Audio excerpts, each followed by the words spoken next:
What's up? Welcome back to Nowstalgia. Dave here with a review of The Zone of Interest, Jonathan Glazer's fourth film, his first in 10 years. First film since Under the Skin came out in 2013. This is another Oscar contender from A24, their third Oscar contender of the year following The Iron Claw and Past Lives.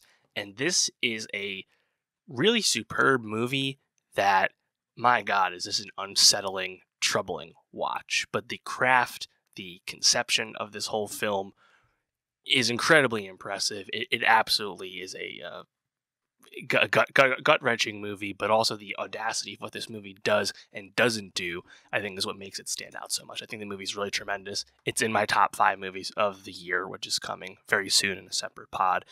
And yeah, I think just like the kind of logline of this, right? It's about the life, kind of like a few days in the life of the family of Rudolf Höss, the Nazi commandant of Auschwitz concentration camp. And we get introduced to Höss, played by Christian Friedel, the German actor, and his wife Hedwig, played by Sandra Hüller, her second big role of the year following her star turn in Anatomy of a Fall.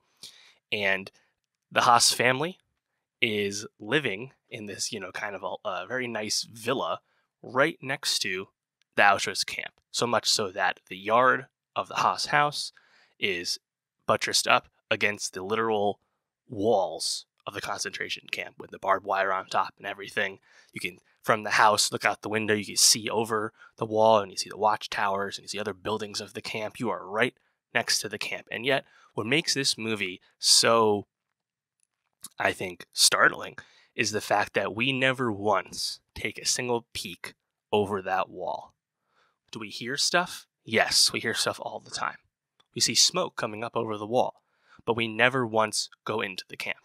We spend all our time sitting with the Höss family through their bucolic lives. Meanwhile, we're hearing occasional gunfire, screaming, yelling.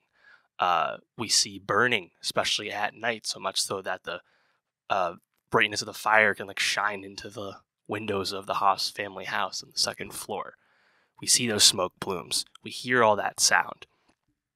And yet, we never once see anything else. We never go over the wall.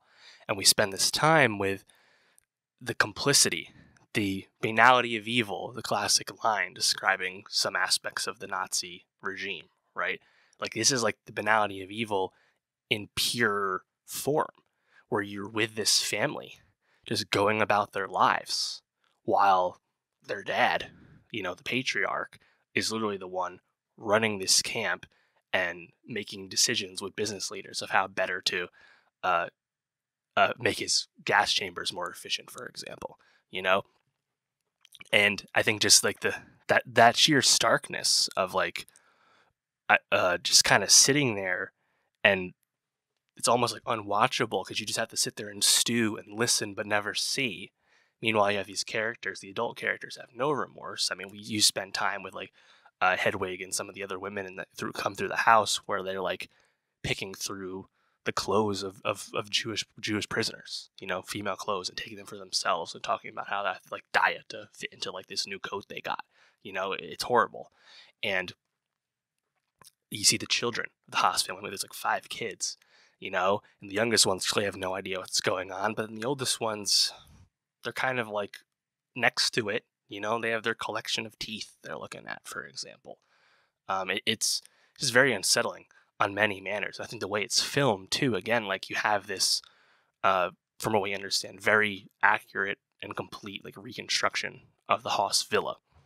And that's built, I think, to painstaking detail, the yard with the garden, Hedwig's garden looks crazy good, and I think the filmmaking style, where you have the way they made it is they had Glazer put 10 fixed cameras throughout the house that they made, and there's just kind of a unique visual language to the film where it doesn't focus or zoom in with any variety. It's always kind of the same look, same angle. It's always kind of locked in, and you feel like you're spying in on this family or this house. And yeah, I think it's just it's a really I don't want to say special, but it is very unique. and it absolutely makes you feel. And like I think it's just really audacious, like impressive, singular style of filmmaking, and like the whole again the conception of the movie is very impressive as well.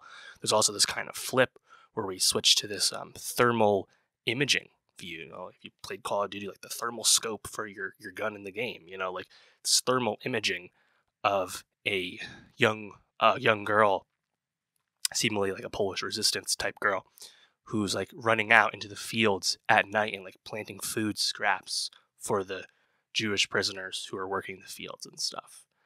And I think the way the score kind of flips on stuff like that, like it's you just I think you feel a lot watching the movie. Like it's really impressive in terms of like Holocaust cinema. You know, it's basically the anti Schindler's List, which shows you everything, whereas The Zone of Interest shows you nothing.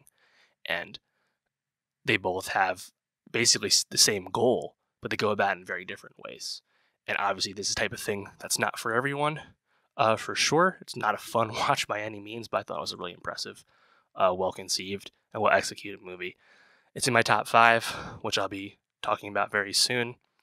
And yeah, I mean, let me know about The Zone of Interest once you've seen it. It's had a very small, slow release. It's kind of the last big movie of the year I finally got to see. A24 probably struggling a little bit with juggling all these big awards movies. Nonetheless, it's a big success. But yeah, let me know, how'd you feel about it? Were you as unsettled and troubled by it, yet impressed like me? Let me know. And for more movie reviews, subscribe. And I'll see you next time.